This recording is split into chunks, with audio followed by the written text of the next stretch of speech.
Hello बच्चों। तो कैसे हैं आप सब लोग। आज अपन स्टार्ट करने जा रहे हैं पार्ट 4 प्रॉपर क्वेश्चन सीरीज का। इसके अंदर अपन क्या कवर करने जा रहे हैं। इसके अंदर अपन करने जा रहे हैं third law of motion and conservation of momentum. हल्का सा मेरा इंट्रोडक्शन आप देख लीजिए। फ्री गाइडेंस एंड क्यूरी चाहिए तो भाई यहाँ पे आ जाओ एंड मुझे टेक्स्ट कर दो, है ना।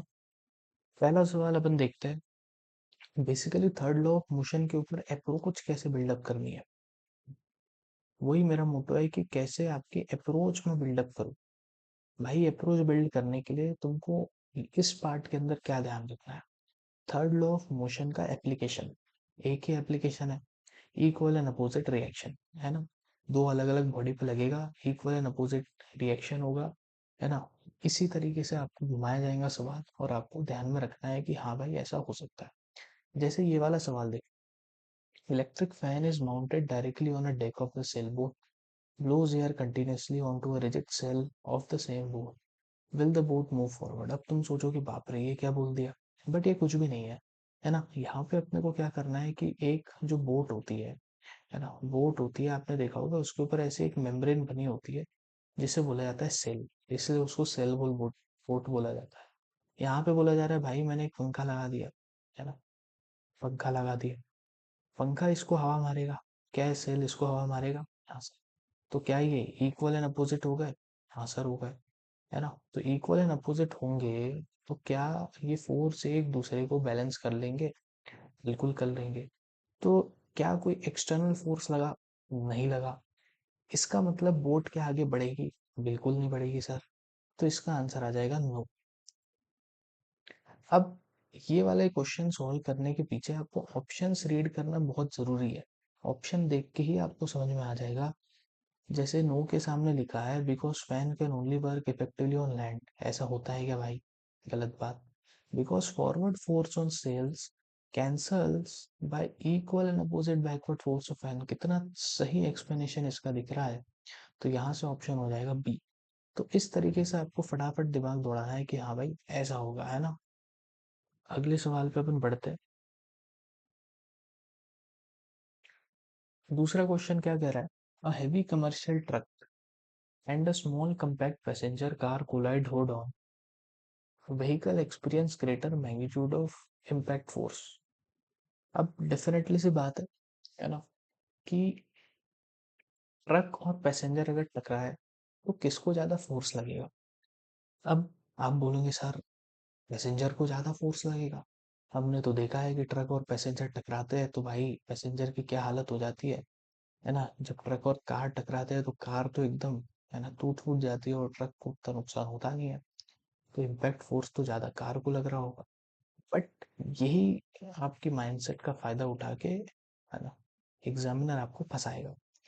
मैंने पिछले लेक्चर में बताया था कि फोर्स जो है एंड मोमेंटम जो है वो अलग अलग होता है। जो तुम देख रहे हो कि सर गाड़ी तो पूरी टूट फूट गई, वो है इम्पैक्ट ऑफ फोर्स। कि जो फोर्स लगा, इम्पैक्ट ऑफ फोर्स, कि जो फोर्स लगा उसका इम्पैक्ट क्या हुआ। और जब भी इम्पैक्ट ऑफ फोर्स की बात आती है भाई तो दिमाग में क्या आ जाता है, मोमेंटम आ जाता है। बिल्कुल सही बात है। ये बहुत बेहतरीन बात है कि जब ट्रक और कार टकराते हैं तो फोर्स दोनों पे सेम लगता है। क्यों? क्योंकि थर्ड लॉ ऑफ मोशन यही कहता है कि इक्वल एंड अपोजिट डायरेक्शन में। क्योंकि कार का मास कम है, कार का मास कम है। तो मुझे बताइए अगर फोर्स लगा दोनों पे एफ, दोनों पे एफ फोर्स लग रहा है मेरे भाई, है ना। और एफ क्या होता है, रटा है अपने, एम ए होता है सर। हाँ सर। तो एक्सेलरेशन यहाँ से कितना होगा भाई, यहाँ मल्टीप्लाई तो इधर जाके डिवाइड, यानी एफ बाय एम हो जाएगा एक्सेलरेशन। बिल्कुल सही बात है। अब मुझे बताओ कार का मास ज्यादा कि ट्रक का मास ज्यादा। तुम बोलोगे सर कार का मास तो बहुत कम होता है। तो मेरी भाई तुम ही बताओ कि अगर मैं एक्सेलरेशन को एफ बाय एम लिखूंगा और अगर मास कम होगा तो क्या एक्सेलरेशन ज्यादा नहीं होगा। बिल्कुल ज्यादा होगा। एक्सेलरेशन ज्यादा होगा तो कार धड़ाम से उड़ेगा, है ना। और धड़ाम से उड़ेगा, इसके वजह से उसको स्ट्रक्चरल डैमेज ज्यादा हो जाएगा। ठीक है। तो समझ में आया भाई कि डैमेज ज्यादा कार को होगा लेकिन फोर्स दोनों पे बराबर लगेगा। कार को डैमेज क्यों ज्यादा होगा, क्योंकि उसका एक्सेलरेशन ज्यादा बढ़ जाएगा। एक्सेलरेशन ज्यादा बढ़ जाएगा तो फाइनल वेलोसिटी ज्यादा बढ़ जाएगी भाई। है ना, क्योंकि एक्सेलरेशन तो वेलोसिटी को बढ़ाता है, इसकी वजह से उसका स्ट्रक्चरल डैमेज ज़्यादा हो जाएगा। ठीक है, तो ये अपने को ध्यान में रखना है ना। अब कुछ बच्चे सोच रहे होंगे सर ये कैसे आया, अरे भाई मान लो, है ना, मान लो फोर्स लगा 100 न्यूटन और कार की मास है 10 किलो की, तो एक्सेलरेशन कितना आ रहा है 10, है ना। और फोर्स अगर 100 न्यूटन लग रहा है और ट्रक का मास सपोज कितना है भाई, 100 ही केजी ले लिया, है ना, तो इसका एक्सेलरेशन बन, तो भाई तुम ही देख लो कि कार का एक्सेलरेशन कितना ज्यादा आ रहा है ट्रक के मुकाबले में। ठीक है, तो ऐसे आएगा इसका आंसर। ठीक है, तो ऑप्शन क्या आ जाएगा मुझे बताइए। ऑप्शन रीड करेंगे तो small passenger car experience greater force, नहीं भाई, दोनों को फोर्स तो बराबर लगेगा। ये बच्चे ये मैक्सिमम बच्चे ये टिक करते हैं, जबकि ये गलत होता है। Heavy commercial truck experience greater force, कई बच्चे ये भी टिक करेंगे, ये भी गलत आंसर है। Both vehicle experience exact same magnitude of force, ये बिल्कुल सही हो जाएगा, तो आंसर आ जाएगा सी। ठीक है, आगे अपन पढ़ते हैं। तीसरा ऑप्शन क्या कह रहा है भाई, fire fighter experience considerable difficult holding of the hose pipe, है ना, that is ejecting water at high speed. भाई आपने भी देखा होगा गार्डन में कि जब आप पानी डालते हो तो हाथ के ऊपर बहुत ज्यादा फोर्स होता है। फायर फाइटर्स को आपने मूवीज में देखा होगा कि वो दोनों हाथ पकड़ के जो पाइप होती है पानी की उसको पकड़ते हैं, क्यों भाई, वो वहां पे शो ऑफ कर रहे हैं क्या, वो सबको दिखा रहे हैं क्या, देखो मैं तो दोनों हाथ पकड़ के खड़ा हूँ, नहीं। इसके पीछे एक साइंस है जो ये कहता है कि भाई अगर स्पीड बहुत ज्यादा है, डेफिनेटली सी बात है कि होज नोजल बहुत पावरफुल फॉरवर्ड फोर्स दिखाता है। हाई स्पीड वाटर है, जो पानी निकलता है मेरे दोस्त, हाई स्पीड का होता है, ऐसे दिमाग में सोचना है। हाँ sir high speed, high speed यानी कि sir high momentum, high momentum, high momentum. Sir high momentum यानी कि क्या, फोर्स क्या होता है सर, मोमेंटम। मोमेंटम को प्यार से मोहल्ले वाले पी बोलते हैं, change in momentum upon time होता है सर। तो अगर चेंज इन मोमेंटम बहुत ज्यादा है, पानी की स्पीड बहुत स्पीड में बढ़ते जा रही है, तो क्या फोर्स ज्यादा नहीं होगा, बिल्कुल ज्यादा होगा। ऐसे आपको दिमाग को दौड़ाना है कि हाँ भाई, हाई स्पीड मतलब ज्यादा चेंज हो रहा होगा मोमेंटम में, ज्यादा चेंज हो रहा होगा यानी फोर्स ज्यादा लग रहा होगा, फोर्स ज्यादा लग रहा होगा यानी कि अगर फोर्स ज्यादा लग रहा है तो थर्ड लॉ ऑफ मोशन लगा के भाई हाथों पे भी फोर्स ज्यादा लगेगा, क्योंकि इक्वल एंड अपोजिट फोर्स होता है ना। तो पीछे पुश बहुत ज्यादा करेगा, इसलिए दो दो हाथ से, और बहुत ज्यादा डिफिकल्ट होता है होल्ड करने के लिए पाई। अब ऐसे सवाल करने के लिए आपको सिर्फ ऑप्शन रीड कर लो, आपका काम बन जाता है। ऑप्शन रीड कर लो भाई, आपका काम क्या हो जाता है, बन जाता है। कैसे, सिर्फ ऑप्शन रीड करके देखो, weight of water expanding the hose pipe, इसकी वजह से होगा क्या, नहीं, गलत है। Backward reaction force exerted on the hose pipe by accelerating water jets, कितना बेहतरीन एक्सप्लेनेशन, ये आंसर आपका सही हो जाएगा। Atmosphere pressure pushing inside the, ना, ये भी गलत है। मैग्नेटिक इंडक्शन, भाई साहब ये क्या आ गया, ये तो बिल्कुल गलत बात है। हमेशा याद रखिए जो आपने पढ़ा है, अगर आप कंफ्यूज हो रहे हो सवाल में, तो आपको सिर्फ ऑप्शन रीड करना है और टिक मारना है जो आपने पढ़ा है। भाई मैंने ये ऐसा ऐसा पढ़ा है, सर ने पढ़ा है, उसी को मैं टिक मारूंगा। आप देखोगे कि 90% टाइम वो आपका आंसर सही हो जाता है। पीवाईक्यू करते समय भी ऑप्शन रीड करके आपको वही ध्यान रखना है कि जो मैंने पढ़ा है, देखिए वो सही होगा। ये होमोगाबा में स्ट्रेटेजी लगानी पड़ती है। चौथा सवाल देख लो, person attempted to jump forward on a river boat, है ना, नोटिस बोट मूव बैकवर्ड, ये जीवन में सबने किया होगा यार, कि जब बोट से आप कूदते हो तो बोट पीछे की तरफ चले जाती है, क्यों, है ना, बोट को मन कर रहा है क्या पीछे जाने के लिए, नहीं, क्यों भाई, इसके पीछे वही सवाल है। ये वाला क्वेश्चन अपन ऑप्शन रीड करके सॉल्व कर लेंगे, जो मैंने आपको स्ट्रेटेजी बताई कि भाई हमेशा ऑप्शन रीड करके तुमको आंसर मिल जाएगा ये सब सवालों में। पीछे से स्टार्ट करते हैं, sudden drop in air pressure over the river surface, नहीं ऐसा तो कुछ में होता ही नहीं है, पढ़ा ही नहीं है ना। Inertia of rest of boat, अरे इनर्शिया की वजह से तो हिलता नहीं है, या तो बोट हिल गया, है ना। Backward reaction force exerted by person foot on boat, हाँ हाँ हाँ, एकदम आपको दिमाग में चमक रहा होगा कि हाँ यार ये तो बिल्कुल सही बात है। Forward force exerted by water on the boat, अरे भाई अगर वाटर फॉरवर्ड फोर्स रहेगा, है ना, तो बोट पीछे क्यों जाएगा, तो ये भी आंसर क्या होगा, गलत हो जाएगा। तो आंसर आ जाएगा इसका ऑप्शन नंबर बी। ठीक है, तो ऑप्शन रीड करके मैं बता देता हूँ, कॉन्सेप्ट आपने समझ लिया। एक न्यूमेरिकल है ना, जो बेसिक सा होता है वो अपन देख लेते हैं। अब medicine ball of mass 3 kg, कभी भी जो जो न्यूमेरिकल वैल्यूज है उसको अंडरलाइन कर लो। हाँ सर 3 kg दिया है। Moving at 4 metre per second, ठीक है। Collide head on with stationary ball of mass 1 kg, ठीक है ना। गिवन मत, गिवन कभी नहीं लिखना है, यहीं पे आपको अंडरलाइन कर लेना है, ठीक है। तो 3 kg, हाँ sir 4 metre per second 1 kg। If the stick together completely after impact, what will be the combined final velocity? याद कर वो दिन जब तुम, हाँ, घर के आटे, जब जो आटा होता है ना, रोटी बनाने के लिए, उसको एक दूसरे से चिपका देते थे, है ना। स्कूल के अंदर आप क्ले लेते थे, ये 2 क्ले बनाया और दोनों क्ले को एक दूसरे पे चिपका दिया। जब तुम दोनों क्ले को चिपकाते थे, क्या ये एक क्ले हो जाता था? आंसर हो जाता था, है ना। स्कूल में तो ये सबने किया ही होगा यार, कि जब हम कोई भी, या शाडू माती या क्ले, किसी को भी जब हम एक दूसरे से ऐसे चिपका लेते हैं, वो ऐसा एक हो जाता है। हाँ सर। अरे भाई, सपोज तुमने एम मास का क्ले लिया, हाँ सर, ये दूसरा एम मास का क्ले लिया, हाँ सर, तो ये जो तुमने मिला के बताया, नर्सरी का बच्चा भी बता देगा कि इसका मास कितना होगा, 2m हो जाएगा। हाँ सर, यही है। कंजर्वेशन ऑफ मोमेंटम क्या कहता है ना। बच्चे बहुत ज्यादा घबरा जाते हैं, oh my God conservation of momentum.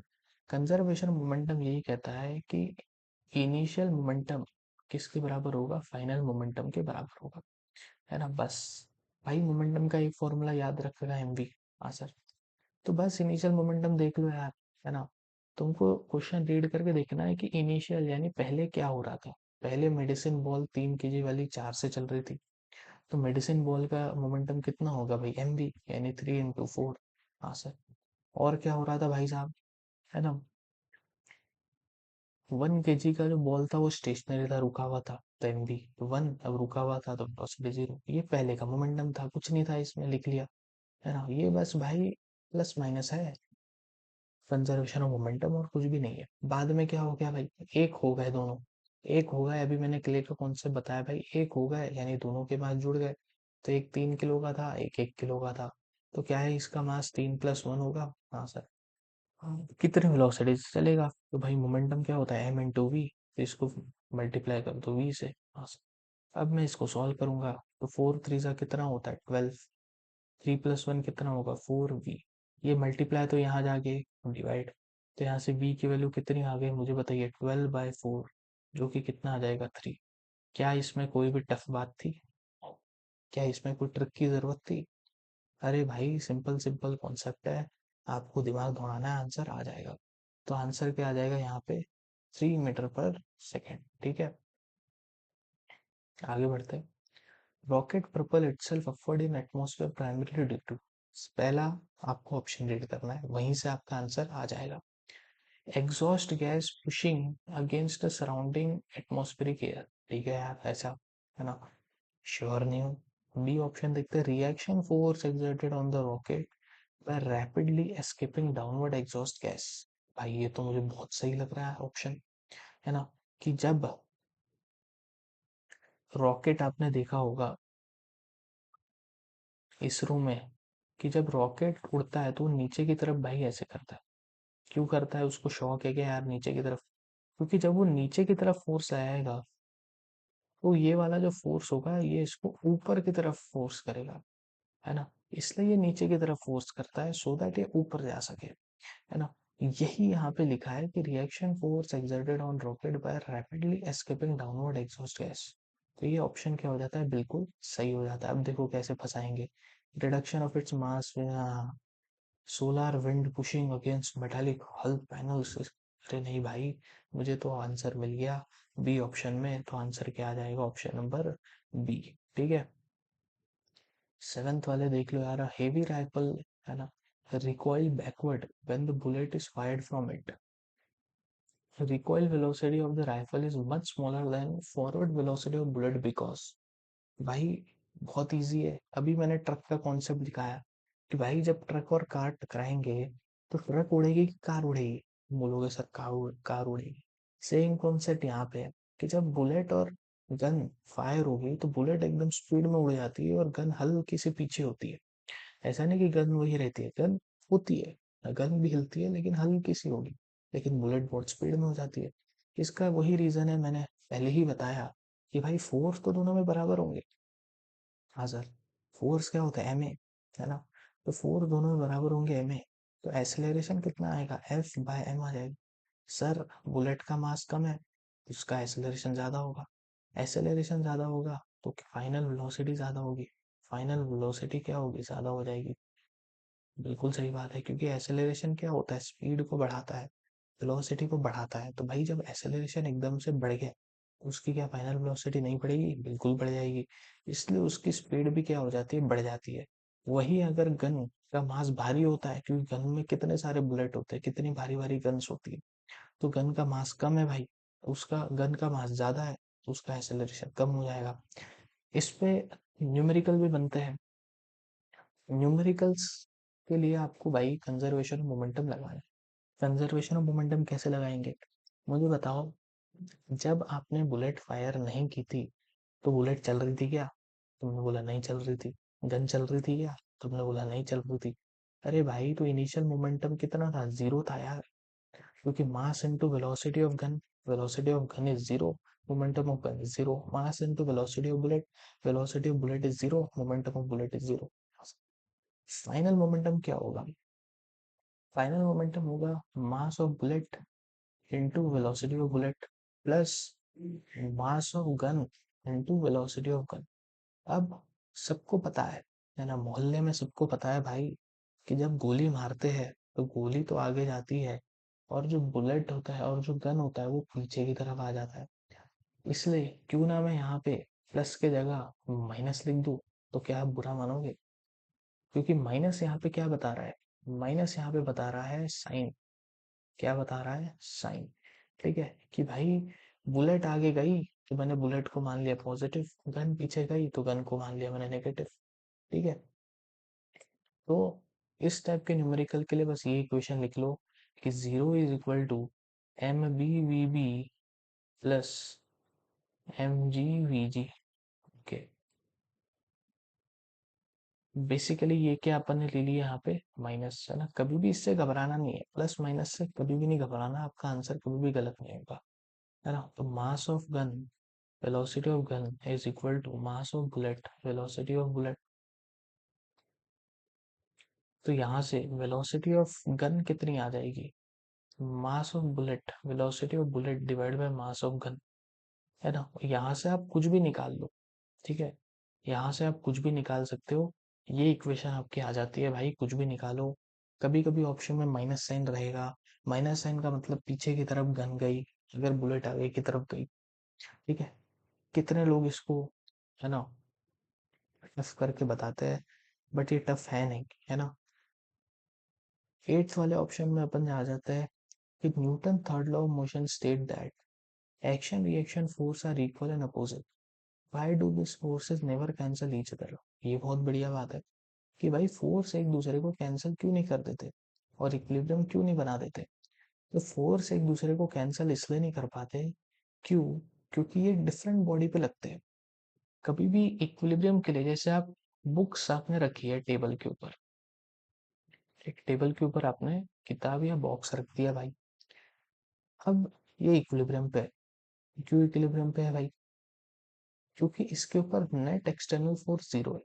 हाँ सर, अब तुम बोलते हो सर अगर मैं यहाँ पे धक्का मार रहा हूँ तब भी तो इक्विलिब्रियम पे होना चाहिए, क्योंकि हमने तो पढ़ा है सर इक्वल एंड अपोजिट होता है। ये इक्विलिब्रियम पे इसलिए नहीं हो पाता, क्योंकि भाई ये सिर्फ और सिर्फ बुक पे लग रही है क्या भाई फोर्स, तुमने उंगली से उसको धक्का मारा तो क्या सिर्फ बुक पे फोर्स लगा, अगर बुक पे सिर्फ फोर्स लगता तो भाई ये फिर इक्विलिब्रियम डिस्टर्ब हो जाता।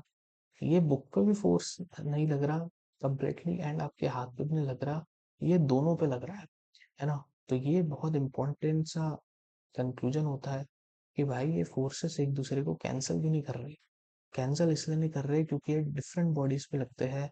इसका एक्सप्लेनेशन भी मैंने दे रखा है कि भाई force can only cancel each other if they act on same single body. Force एक दूसरे को कैंसिल तभी कर सकते हैं जब वो एक बॉडी पे एक्ट करे, है ना। आपने यहाँ से फोर्स किया, मैंने यहाँ से, जैसे आप रस्सी खींचते हो, है ना, कोई इधर से खींच रहा है कोई इधर से खींच रहा है, तो एक ही रस्सी को कोई इधर से खींच रहा है कोई इधर से खींच रहा है, इसलिए रस्सी एक ही जगह है। क्यों, क्योंकि एक ही रस्सी पे दो फोर्स लग रहा है सिंगल ऑब्जेक्ट पे। Like balance tug of war game and single row, बिल्कुल सही बात है। एक्शन रिएक्शन फोर्स, ये मैंने क्यों डाला भाई, रस्सी खींच, क्योंकि यहाँ से आपका दिमाग चमक जाएगा। Action and reaction force always strike to entirely different object, so they never neutralize each other. ठीक है, तो होप आपको ये अच्छा लगा होगा भाई। लाइक सब्सक्राइब कर दो, और जो टफ टॉपिक है कमेंट में लिख के बता दो। ठीक है, थैंक यू सो मच।